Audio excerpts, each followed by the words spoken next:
All right, we're live. Bam, action. How are you doing today? I'm good. How are you? I'm doing fantastic. It's a beautiful day here in Colorado Springs. Yes, it is. So, thank you very much for taking the time to Of come course. on and join me. I know that you guys are very busy, so definitely appreciate that. Yes. All right, Kelly. So, I would love before we get into transaction coordinators and their lives and how important you are to every single real estate transaction. Tell me like a little bit about yourself and like kind of what got you into the business. Yeah. Sure. So I'm Kelly, and we started transactional in 2020, right before the world shut down. So that was great. Oh, Um, nice. we are celebrating our fourth year in business next month. Very And cool. as far as me, I grew up in the state of Texas. I spent most of my adult life there and then moved to Colorado and been here for about 7 years, and I absolutely love it. Oh, that's awesome. Where in Texas were you from? I'm from a small town just south of Dallas. Oh, cool. What's the name of that town? It's called Midlothian, which most people have never heard of. So, I was trying to figure out if I actually knew it or not. And when you say small town, you're 100% correct. I do not know yep, it. yep. uh, Yeah, that's awesome. So, the transaction coordinator business, I think it's one of those like underrated behind the scenes type jobs that most, if I would say on the client side, from my perspective, I'm being a real estate agent, right? You guys are critical to and a life support to what I do. But as far as the client side, I think a lot of it's very unknown. They're like, who's this emailing me and why? And they're asking for my signatures and things like that. That's kind of some of the comments I get from my clients. But now I've over time just started to, educate them and before we even get to the contract side. So why transaction coordinating? What does that do for you as a person? Like, why did you kind of like, oh, I love doing this. Okay. Well, first reason why is I love real estate. I love the houses and people that are involved in this industry. It's a really great community, and I wanted to be a part of that.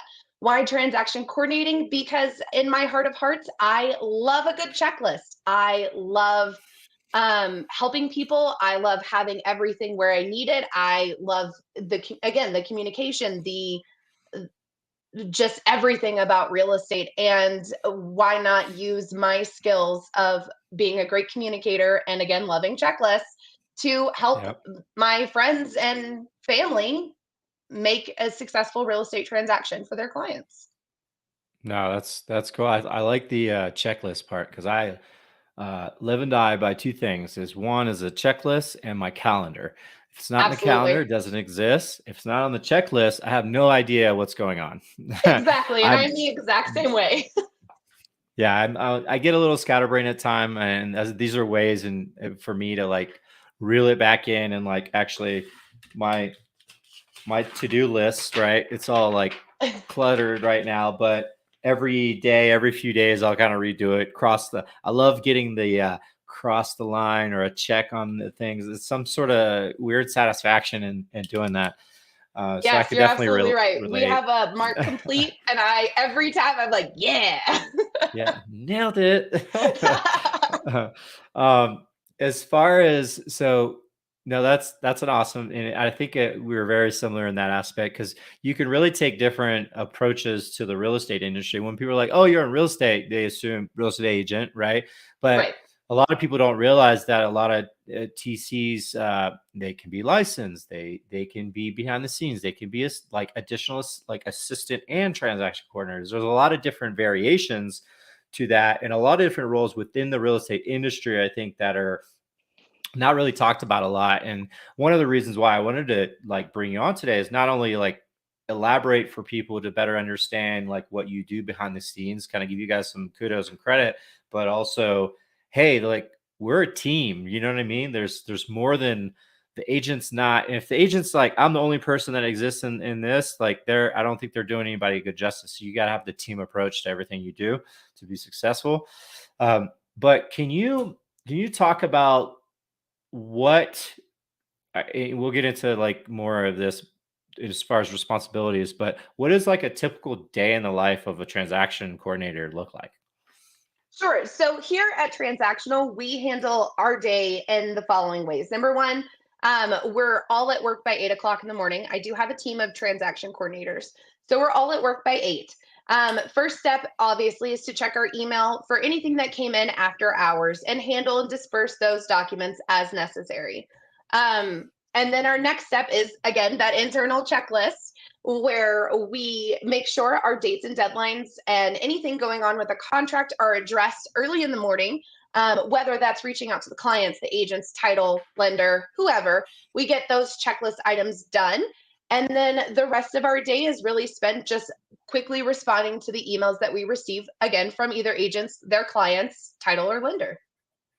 Yeah, I know, because when I first got into real estate, I was pretty, I don't want to say stubborn, but I was adamant about doing the whole entire process myself for a couple different reasons. One, for just to learn it and realize what you're getting into, but also being capable of if for some reason I didn't have a TC or whoever's helping me, they're not there, I knew what I needed to do.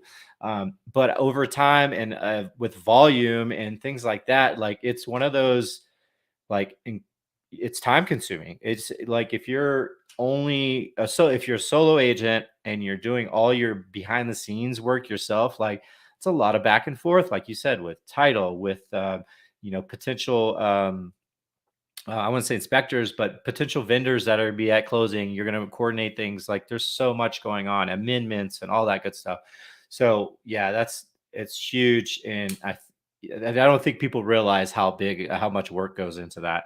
So as You're far as absolutely the right. something you brought up, I want to touch on a little bit is the team aspect. At what point did you start with a team, or did you go solo and you're like, okay, as I'm building more and more clients, I start, hey, I need help. I need bring. So can you talk to how you kind of evolved over time? Sure. So we've always had me and my business partner Heather. We kind of grew transactional to what it is today, and of course, we're still growing now. Um, how it happened was Heather brought up a really good point. She said, "What are you going to do one day, or what am I going to do one day if you can't be at work or you have an emergency? Who's going to cover for you? You've got to be able to have some backup." And that really put things into place because the world is, an interesting place and things do happen. And that's why we trained our first TC, and then we've trained a few others. We have had people leave, of course, to go start their own thing, which is great. Um, but it was kind of put in that perspective of how is transactional going to continue if Kelly's not around. Yeah. So that's what happened, and of course, growth made that even more necessary because I can't do it all. I can't be in all, in every file every day. Um, Yeah. so that's how we grew. No, okay. That makes sense. In terms of like the TC onboarding, I'm sure you guys have checklists for that as well. So here's your learn how. It's a checklist. um Definitely. yeah, but excuse me. Going into a little bit about interaction with the clients and things like that. I would Mhm. assume there's and we've worked together before, so I not assume. I know you do like an introduction email and things like that. Can you just talk about a little bit how your interaction it starts and how it progresses, and what your focus is on the TC part with the client? Sure. So our interactions start as soon as we are given a transaction through our Colorado's CTME program. Our interactions start there. So the agent notifies us that there's a contract. Um, and then we have in our company policy, we have 2 hours to respond. Usually it doesn't even take that long to get our intro emails sent out. And that is just, again, intro to every part of the transaction. The other side, the buyer, this, obviously, if we have the buyer, we're not talking to the seller, but our client, title, and lender, those intros are sent out immediately. And the goal, of course, is to get us to closing. and to do it the most effective way, and to make sure our T's are crossed and our I's are dotted in order to get through the brokers or the agent's brokerage compliance, which also then, of course, allows them to get paid by their broker's CDA. And again, coordinating all of the aspects, whether it's making sure the seller can be available and out of the house for the inspection, or that the seller needs a mail out, or whatever the case is. We just really try to take control of the situation and try to help streamline the process and push it through. Yeah, no, I really see as soon as I don't want to say hands off, but as soon as TC comes into play, I usually try to stay back a little bit as far as communications go, because I know it can get like if you're responding to a title email that came in at 7 a.m. and then you hop on it at 8 o'clock, right? And you're like, I'm on it, but I've already responded. You're like, okay, now who's doing what? And so I've learned over time to kind of stay back, and then as needed, kind of I jump in, and as so it's been a huge help. It really for an agent's perspective, for the agents that are newer, if you don't have a TC, like get yourself a TC. And I would say that, are you, so going back a little bit on the you work in Colorado, Mhm. but do you also do other states? Are you So familiar with we those? are looking into branching into Texas. Again, originally where I'm from, so I have a lot of friends and family that are real estate agents out there. Um, Unfortunately, right now, traveling out there and really spending the time to build the connections we need in Texas just hasn't been a part of our plan yet. Hopefully in Yeah. 2024. But right Yep. now, we're very, very focused on Colorado. That's cool. Yeah. And I know, like, there's, you got to be familiar with contracts to a certain level of knowing which amendments and things like that go out. Are you actually licensed in Colorado, or not? Yes, I am. And I would very much caution anybody who's using an unlicensed TC. You're putting yourself at a huge risk. Please Yep. make sure your TC is licensed, or that what they're doing for you is minimal from a contract standpoint. Yeah, I was kind of pushing you down that to highlight that. It's like, okay, if you're interviewing TCs, make sure that there's just too many that are really, really good and licensed, that you Right. shouldn't have to use one that is not. Um, and the reason for that, from my perspective, is that you're not really punting your contracts to the TC. That's not the goal. The goal is to have one have a second pair of eyes at times, but also, Absolutely. like, if I'm on vacation, right, and I'm like, oh crap, I'm in a spot where I can't really do anything with my computer, but we're approaching a deadline. Well, now your TC can come in and help you create the amendment, and you go and review and approve, right? Because at the end of the day, it's the agent's name on any document. So having someone that's licensed can be huge to making sure deals actually get to the closing table, right? So, and Absolutely. as we all Absolutely. know, once Having you a go on vacation, the second you start getting business, right? So, Absolutely. That's how it always goes. I was very lucky to be able to take a week-long vacation, and we did an Alaskan cruise just this past summer. And none of our clients even knew I was gone, because I had built my team to be what they are and be effective whether I'm there or not. Um, back to what you were saying, you're absolutely right. As a transaction coordinator, our job is to support our agents. And if you're out of town, or you're uh, at another showing or at another inspection and you need help, just reach out, whether that's whatever your TC requires. I don't have a limited form of communication. You can text me, you can call me, you can email me, and we will get whatever you need to have done right away. yeah, I think that's key, is a quick turnaround time. I've worked with other people in the past where I was like, wow, it's been several hours. Like, obviously, you can't expect someone to be like, oh, as soon as the email comes in, they're just waiting on their computer. But at the same time, having a somewhat of a quick turnaround is important. And when you have a team in place, it's not like a solo TC, then there's more eyes getting put on that. So I think that's huge, and goes to show what type of business you're running. Um, Absolutely. So what are some of, I guess, challenges that you face either client side or real estate agent side? Because I know communication, and it's probably more on the real estate agent side. Let's be honest, because not all real estate agents can communicate very well. They're not always nice and understanding. So, just curious to hear your thoughts on that. You're not wrong about any of those. Communication from our agents or the other side is always a struggle point. There are some agents here in the Springs that just don't want to deal with the TC, and they don't see our value, so they refuse to communicate with us, which puts my agent in a pickle because they're trying to get this to the closing table and let us know what's going on, and also, keep the other side appeased by it. So communication is always a thing. If someone has a TC, just CC them on an email. It takes 2 additional seconds and everyone's in the know. And potentially that TC is going to be able to do or help you with whatever it is that you're needing and can get it Yep. to you a lot faster than an agent could. Yep. So that's my opinion on it. From I don't really struggle with anything else within the TC world. I feel like from talking with other TCs, we're all very respectful and responsive to our clients' needs or to each other's needs.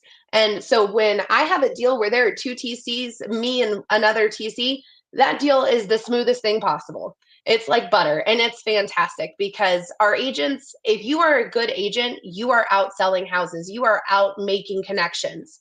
You should not be worried about your paperwork. That's our job. Yep, that's so true. And I think that a lot of times I want to get like the other side TC will respond and they're like, oh, I know all the answers. I can help. I have to refrain sometimes to not respond because I want to leverage and really support my TC to do the things that they do and all the other TCs who you work with. So that's huge. As far as I know challenges are come and go, but as far as like clients that don't respond to emails and want to sign things, I think Oh goodness. that's the Yes. biggest issue. And even like you'll be like, hey, you want to sign this and send out emails and the agent's trying to ping them. Really, there's not much you can do besides go and knock on the door, right? There's like not Right. much we can do on that end. So I know those are frustrating at times. Yeah, a lot of the struggles we see from clients is just their inability to understand the programming. CTME is not an easy program for our clients. As a matter of fact, I had a client call me the other day and he was like, "Hey, look, I've been trying to sign this square footage disclosure for like 2 weeks, and you've been emailing me, and I just can't figure it out." And I was like, "Okay." And I said, "Well, did you click on the blue link?" He goes, "No, I've been downloading the PDF." And I was like, "Well, that's the problem. Click on the blue link and then your signature is already there. You just need to hit save." And he Yep. was like, "That was so much easier." Yeah, I think it tend to overcomplicate things. I know CTME is there. I think they're looking at actually improving the interface soon. I think there was an It's update definitely recently. needed. Yeah, they're definitely in the past, but I do like the simplicity of their programming. If go to creating softwares and things like that, the client can be on their phone and click on the email and the link and sign and click save, and then boom, they're good. They don't have to get Yes. out of paper and everything. So it makes things Yes, much, I much do. easier. I Yeah. agree. So, all right, let's talk about we're in the technology talk. Do you have Mhm. any program systems that you use besides CTME that facilitate or not maybe not even the client facing side, but your own internal side? One Absolutely. sure. So obviously we use CTME.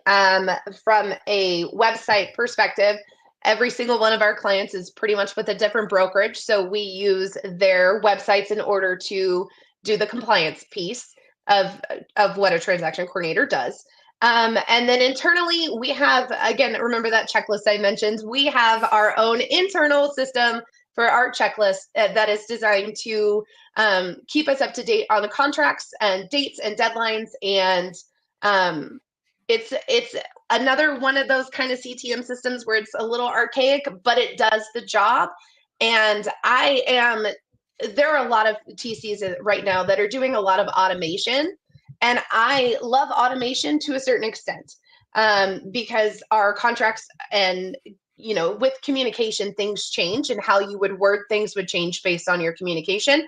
I don't like the idea of the same email being sent to each client, um, that may not apply based on your deal. And when you have automation, you can't really change those things.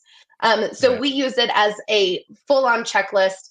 And then our TCs have a template of an email, but they are allowed to adjust it based on the transaction's needs. Gotcha. Yeah, And I then, of think course, that's huge Google. too.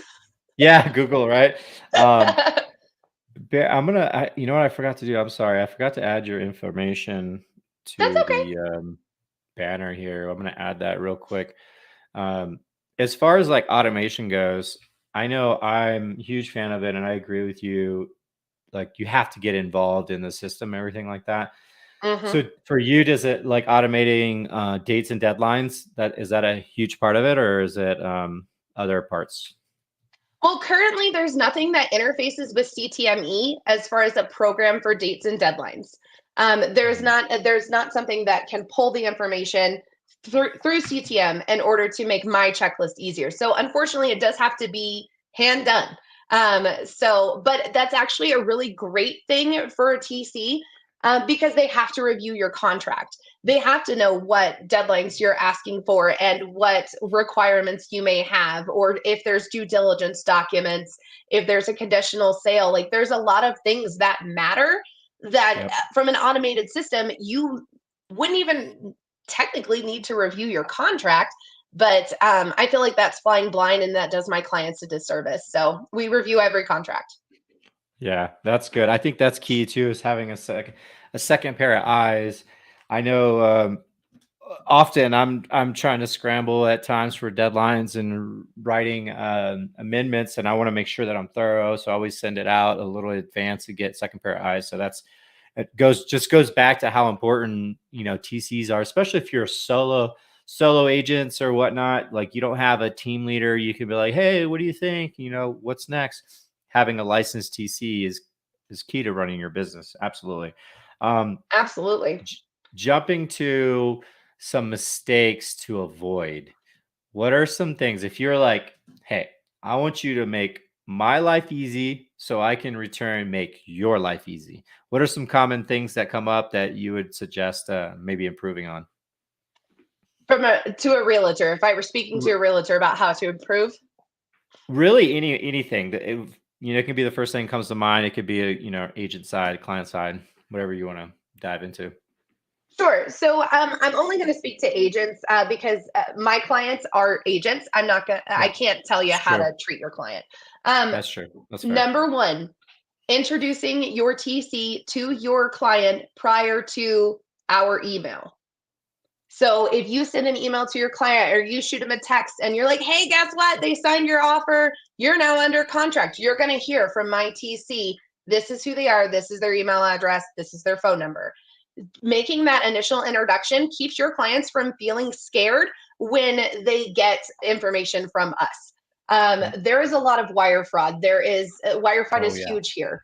And I would hate for a client to think that I sent them something and I didn't. Or, I would never give you wire instructions. And I make that clear in our introductory email when we're talking about earnest money. I'm not going to give those to you. You have to take these steps. The next point that I would make for real estate agents is having all of your ducks in a row, whether that is you're the buyer or the listing agent. If you have a pre-approval letter, you've received it from the other side, or it's your client who got pre-approved, send it to us. That answers a lot of our questions as far as potentially what loan type your client is using, who your client is going to be using, and almost every compliance department requires either a pre-approval letter or a proof of funds. Yep. So that would really help. From a seller side, especially if it's our first transaction with you, who's your preferred title person? We all have one, but Empire has 100 closers. I don't know which one's your favorite. So, making sure those communications are there from the beginning is really helpful and really helps us streamline our process. Um, and those would be the two biggest things that I would say. Yeah, I think the intro is very, very important as well, because in the beginning stages, I didn't do that. And I come to find out, like, I get a call from my client, like, who the hell is so and so asking Hmm. to do X, Y, Z? And I'm like, I apologize. That's my transaction coordinator. She's on my team. Anything that comes for hers might as well be coming from, or him or her is coming from me as well. So yeah, Absolutely. that you're just keeping yourself safe and on the right side of right when it comes to Absolutely. client management. And then, so what would you say? So and this is, I have my own best practices, but like, would you say, hey, I sent an email to you that includes a proof of funds, the title, the client info, and all that? Is that usually your go-to of what you prefer, or do you like separate entities coming together as they evolve? So I genuinely do not care how I get the information. You can send it by a pigeon as far as I'm concerned, as long as I get it. Yep. If you, a lot of times, especially in CTM, our clients have the opportunity to create the client's profile to be able to write offers, right? So putting that information in, phone number, email address, their names, make sure they're spelled correctly, all that good stuff.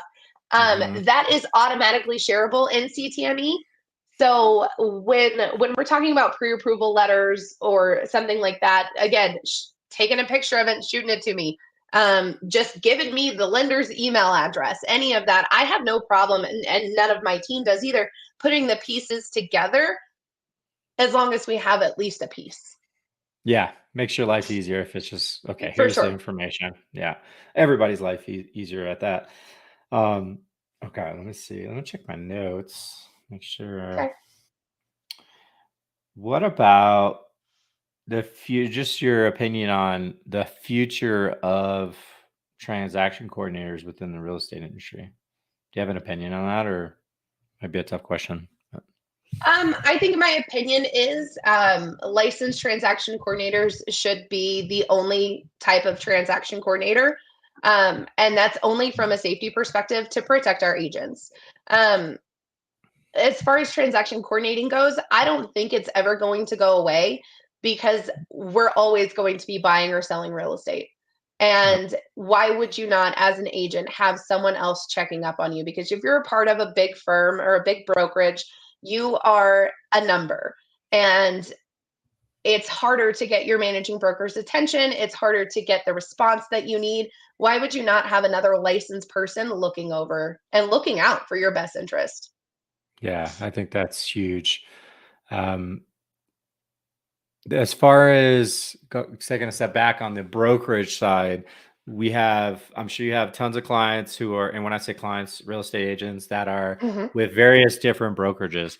What's Hmm. your approach? Do you have an approach to a new brokerage, or I'm sure if there's existing brokerage, you have their own, hey, we have their compliance checklist, we just integrate that if you're with them, if it's a Hmm. new brokerage? What's your approach to brokerages and their So for software new usage? brokerages or new clients, we always ask for grace in the beginning, because especially if it's a new agent at a new brokerage who has no idea what their compliance requires, right?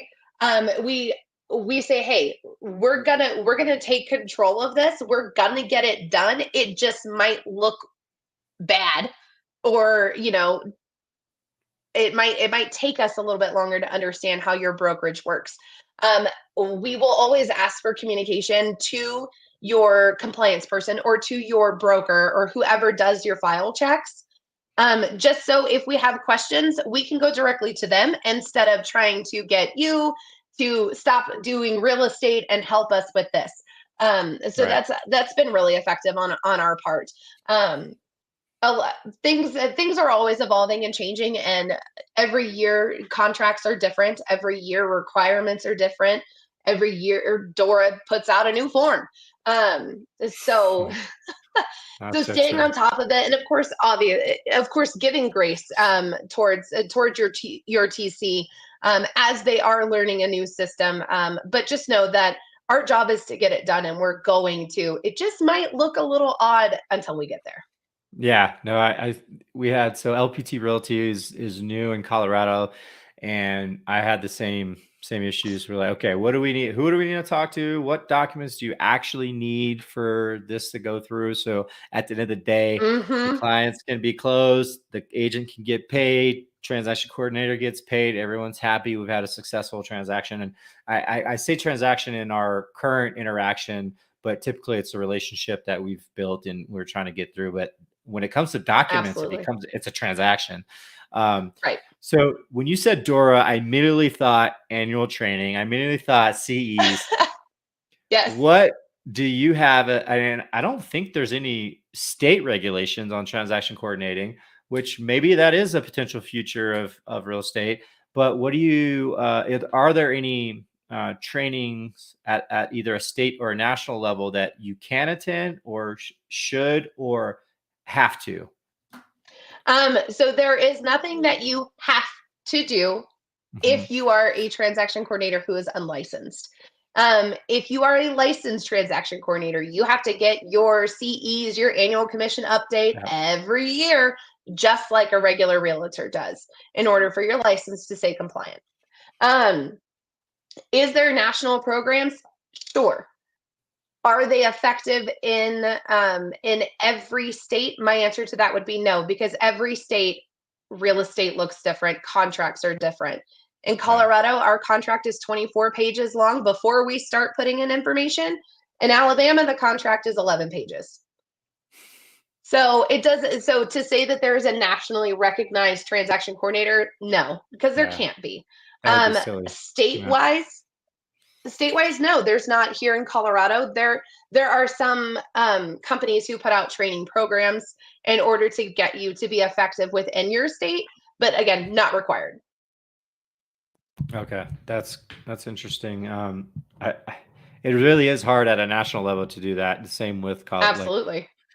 there's a state level or a national level exam when you get your license, but there's Right. no reoccurring national level CEs for agents. That, I mean, I guess you would say the code of ethics could pursued as national level, but Yeah. that's also a NAR requirement, and that's a whole nother. Not even going to get into that. Um, I dang, I lost my train of thought. There was a question I had on the training side. Um, it's okay. Not that That's important if okay. it's gone. It's gone and off into the clouds.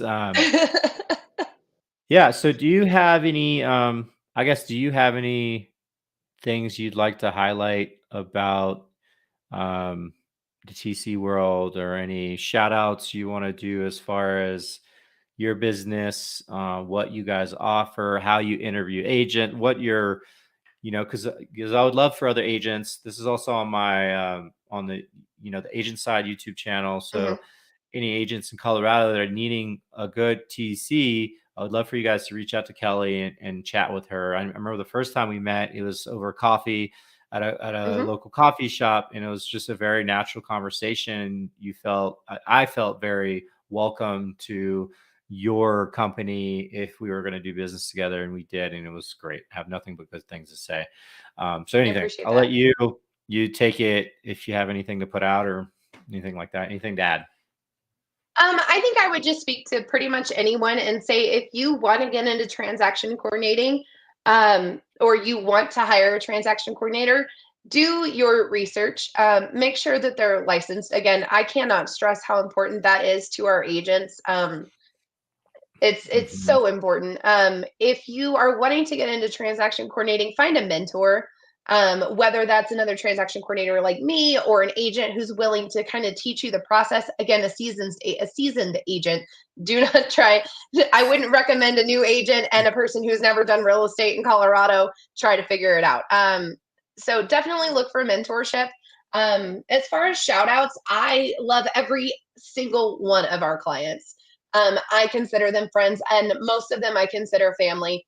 I could not do what I do without them, and I would not be who I am today without them. So, huge shout out to all the transactional realtors that are clients of ours.